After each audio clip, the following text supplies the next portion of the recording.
Jodhpur ACB की team ने जयपुर में कार्रवाई करते हुए श्री गंगानगर के पुलिस कांस्टेबल को 10 लाख की रिश्वत लेते ट्रैप किया है।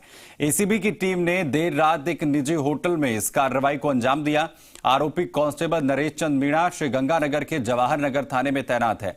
आरोपी ने एनडीपीएस एक्ट के मामले में मदद की एवज में रिश्वत ली थी। बताया जा रहा है कि घूस की एक किश्त के तौर पर कांस्टेबल 16 लाख रुपए पहले ही ले चुका था। उधर जवाहर नगर थानाधिकारी की भूमिका भी इस मामले में संदिग्ध बताई जा रही है। थानाधिकारी एसीबी की कार्रवाई के बाद से फरार हो गया है। आशुतोष जी मीडिया संवाददाता खबर पर जानकारी के साथ जुड़ रहे हैं। आशुतोष, क्या कुछ अपडेट इस पूरे मामले में? देखिए, बेहद गंभीर ये मामला है और ये साफ करता है कि कैसे पुलिस तंत्र के अंदर जो भ्रष्टाचार है वो पनपा हुआ है। पहले एक नोटिस देकर डराया गया, धमकाया गया फर्म के मालिक को और उसके भतीजे को, और फिर उस पूरे प्रकरण में 25 लाख की जो घूस थी वो भी मांगी गई। पहले 16 लाख लिए गए, जिसमें ये कहा गया कि 2.5 लाख तो मेरे हैं जो कि कांस्टेबल गिरफ्तार हुआ है वो, फिर इसके अलावा जो 2.5 लाख हैं वो एएसआई के, और बाकी के जो 10 लाख हैं वो थानाधिकारी के तौर पे बताए गए। सबकी अपनी अपनी जो हिस्सेदारी है वो बताई गई थी।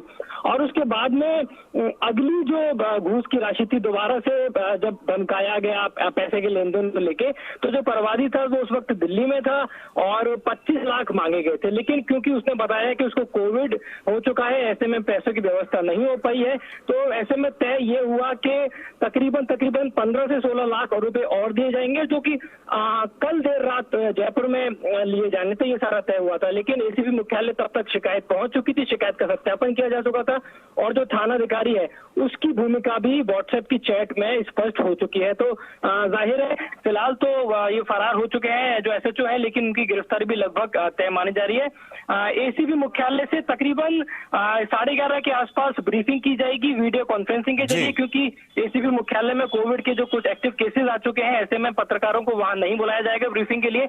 लेकिन जो डीजी बीएल सोनी है और एडीजी जो दिनेश एमएन है, उन्होंने जानकारी साझा की है कि 11:30 के आसपास इस पूरी घटना को लेकर, इस पूरी कार्रवाई को लेकर ब्रीफिंग की जाएगी। अभी फिलहाल जो है एसएचओ को तलाशने के लिए क्या कुछ कवायद यहां पर हो रही है, और उस पूरे मामले में क्या शिकायत जो है वो एसीबी के पास पहुंची थी?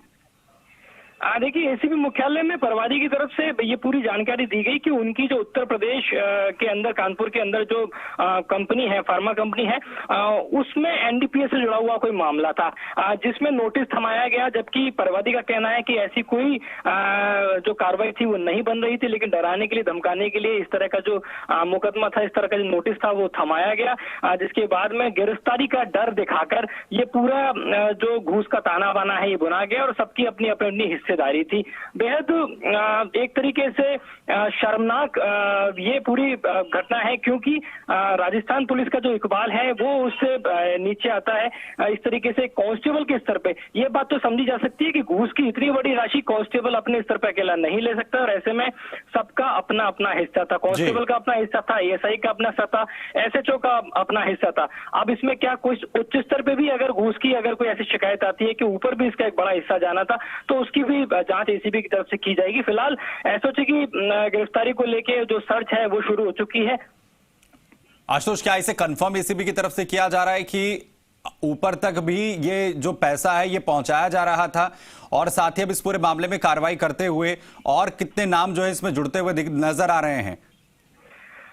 देखिए, अभी तक एसीबी की तरफ से पुख्ता तौर पे ये नहीं कहा गया है, लेकिन जिस तरीके से इसका पूरा ताना बाना बुना गया है, घूस की जो राशि थी वो अपने आप में बेहद बड़ी थी। और आप देखेंगे कि इससे पहले एसीबी ने जितनी भी बड़ी कार्रवाइयां की हैं, उसमें जो संलिप्तता है अधिकारियों की वो सामने निकल के आती है, क्योंकि एविडेंस उसमें नहीं होते। बहुत चालाकी के साथ में फोन पे बातचीत नहीं की जाती है, व्हाट्सएप पे बात की जाती है, या उनका जो पहले से, जैसे इसमें कांस्टेबल की भूमिका है, कांस्टेबल इसमें लीड कर रहा था, उनको फ्रंट में रखा जाता है, खुद सामने नहीं आते हैं।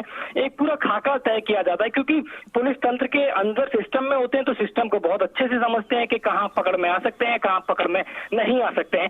तो एविडेंस होना एसीबी के पास में बहुत जरूरी हो जाता है, क्योंकि कोर्ट में इस बात को कहना कि किसी अधिकारी की भूमिका लिप्त है, लेकिन उसके ठोस प्रमाण होने चाहिए, और इसी कारण से उच्च अधिकारी तक कभी-कभी पहुंचना। लेकिन एक बड़ी तस्वीर निकलकर सामने आती हुई जो कहीं ना कहीं पुलिस के इकबाल पर सवाल खड़े कर रही है कि एक तरफ जो है रक्षा की बात की जाती है, कार्रवाई की बात होती है और दूसरी तरफ कानून की कैसे धज्जियां खुलेआम उड़ाई जाती हैं इन पुलिस के जो कुछ तथाकथित ये दरोगा, एसएचओ, कांस्टेबल इस पूरे मामले में संलिप्त पाए गए हैं। बहुत शुक्रिया हमारे साथ जुड़ने के लिए आशुतोष, इस तमाम जानकारी के लिए।